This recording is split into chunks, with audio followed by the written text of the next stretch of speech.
္ဂလာပါပရိသတ်ကြီးတို့ရေကျမတို့ရဲ့ channel ကနေပြန်လည်ကြိုဆိုလိုက်ပါတယ်ဒီနေ့တင်ဆက်ပေးခြင်းတဲ့အကြောင်းအရာကတော့မိခင်ဖြစ်သူပိုးဤဆန်ရဲ့မျက်နှာကိုအိုးမဲတုတ်ယုံတာမက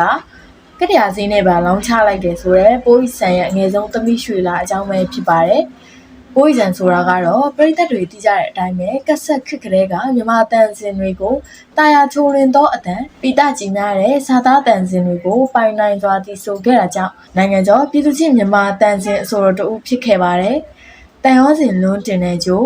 အရိန်နမှာအတိဆုံးမှာတခြင်းတွေကပိုးဤဆန်ရဲ့လူသိများတဲ့မြန်မာတန်စင်စတူဒီယိုတခြင်းတွေပါဒါအပြင် VCD ခစ်ရောက်လာတော့လေ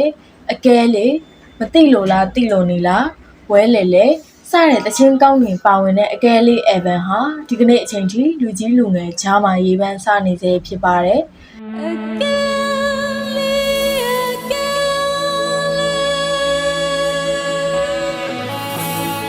ဖခင်ဖြစ်သူကလည်းနိုင်ငံကျော်အဆိုတော်တန်ထွန်းလေးဖြစ်တာကြောင့်ပိုးချံဟာအနုပညာအမွေကိုပြပြဝဝအမွေဆက်ခံနိုင်တဲ့ပြည်သူချစ်အဆိုတော်ဖြစ်ခဲ့ပါတယ်စိတ်မကောင်းစရာကပိုးဤဆန်ကဖခင်အမွေကိုဆက်ခံနိုင်ပေမဲ့သူ့သမီးတွေကိုတော့အနုပညာအမွေကိုလက်ဆင့်ကမ်းပေးနိုင်ခဲ့ပုံမပေါ်ပါဘူး။ဘာလို့ဒီလိုပြောရလဲဆိုတော့ပိုးဤဆန်ရဲ့အငယ်ဆုံးသမီးရွှေလာထုတ်လိုက်တဲ့တခြင်းအစ်စ်ကြောင့်ပဲဖြစ်ပါတယ်။တခြင်းနာမည်က Money ဖြစ်ပြီးခေါင်းစဉ်မှာတဲ့ကအတွေးများစရာဖြစ်လာပါပြီ။ဒီချိန်နဲ့ပေါင်းဆက်ထားတဲ့အိန္ဒိယပြည်ကိုမြန်မာတန်စင်နဲ့ပေါင်းဆက်ထားတဲ့တခြင်းက intro ဆောက်ဝင်တဲ့အချိန်မှာပဲတော်တော်ကိုနားကလောစရာဖြစ်ခဲ့ပါတယ်။တခြင်းတစ်ပုတ်လုံးကို10ကောက်လောက်နားထောင်ရင်တော့လုံးဝနားမလည်လာတဲ့တခြင်းစာသားတွေကနားထောင်တဲ့ပရိသတ်တွေကိုအင်မတန်ခေါင်းကိုက်စေပါတယ်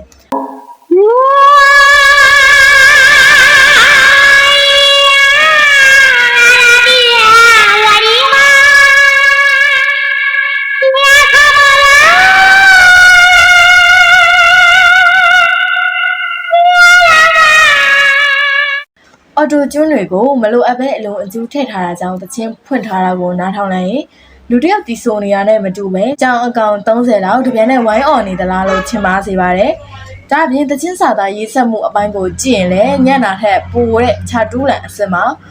တခြင်းတစ်ပုတ်လုံးမှာလိုက်ဆိုစရာစာသားရဲ့လိုမမဲရမရှိပဲအစကနေအဆုံးထိဝူလုံအောင်အိုးဝါ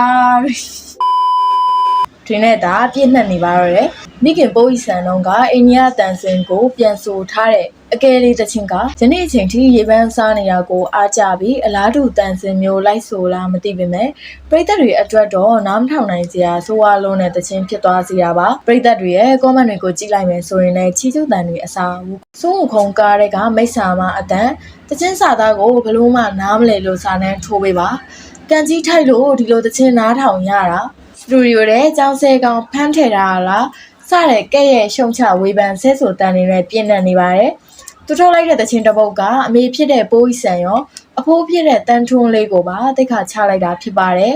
ဒါအပြင်ပိုးဤဆန်ရဲ့သမီး3ယောက်လုံးကဘာမှကြိုတင်ပြင်ဆင်မှုမရှိပဲအကယ်ဒမီရွှေချိုကိုဝင်ရောက်ရှင်ပြိုင်ခဲ့တာကြောင့်ပရိသတ်တွေရဲ့ကြီးမားတဲ့ဝေဖန်မှုတွေကိုခံခဲ့ရပါသေးတယ်ဒီနေ့ခေတ်လို့အရာရာရှင်ပြိုင်ထိုးပေါက်နေရတဲ့ခေတ်မှာအမှုပညာရှင်တွေရဲ့တာသမီအနေနဲ့ကိုယ်တိုင်စူးစမ်းအားထုတ်ခြင်းမရှိပဲမိဘရဲ့အရှိန်အဝါကိုမှီပြီးနာမည်ကြီးဖို့စူးစမ်းတာဟာပရိသတ်တွေကိုလိမ်ညာတာသာဖြစ်ပါတယ်ပရိသတ်ကြီးတို့ရောဘယ်လိုမြင်ပါတယ်ပိုးစံသမီးရွှေတာကတကယ်ပဲအမှုပညာကိုဝါသနာပါတာလားမိခင်ရဲ့အရှိန်အဝါကိုမှီပြီးတော့အရေးချင်းမရှိပဲနာမည်ကျော်ကြားချင်တာလားcomment မှာဆွေးနွေးပေးခဲ့လို့ရပါတယ်နော်ဒီနေ့တော့ဒီလောက်လည်းပဲနှုတ်ဆက်လိုက်ပါတယ်ရှင်